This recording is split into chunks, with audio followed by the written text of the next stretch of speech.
Petit bilan sur ces deux classes fondamentales du langage qui sont tout d'abord la classe object et ensuite la classe string. Premier point, toutes les classes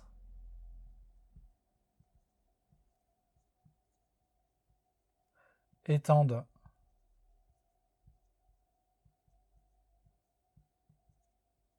cette fameuse classe object. Et ça, c'est probablement le point le plus important à retenir parce que c'est vraiment fondamental dans le langage Java. C'est comme ça que le langage est construit. Deuxièmement, on a vu que les méthodes d'object sont disponibles dans tous les objets en Java, du fait de ce mécanisme d'extension. On a vu trois méthodes fondamentales. La première, c'est la méthode toString, qui permet en fait de donner une image d'un objet sous forme d'une chaîne de caractères. Ça ne fait pas vraiment de la conversion. J'aime mieux dire que ça donne une image sous forme d'une chaîne de caractères d'un objet. Et puis une méthode equals, qui prend un autre objet en paramètre. Cette méthode equals permet de définir une égalité applicative entre les objets que l'on manipule.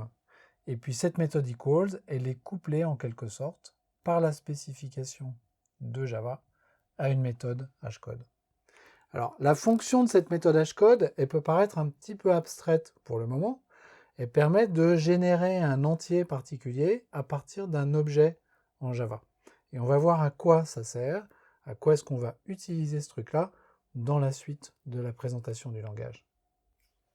Et puis on a vu qu'il y avait tout un tas d'autres méthodes.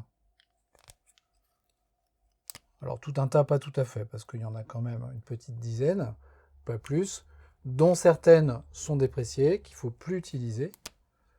C'est le cas de la méthode finalize. La méthode finalize, il faut l'oublier, il ne faut plus l'utiliser dans les applications. Et on a une autre méthode qu'il faut éviter d'utiliser également, qui s'appelle la méthode clone. Et puis la deuxième classe fondamentale que l'on a vue, c'est la classe string. Cette classe string, pourquoi est-ce qu'elle est fondamentale? Parce que des chaînes de caractères, on a toujours besoin d'en manipuler dans les applications. Donc la classe string, elle est vraiment utilisée dans toutes les applications qu'on puisse imaginer. Et cette classe string, s'il y a une idée à retenir dessus, c'est qu'elle est immutable.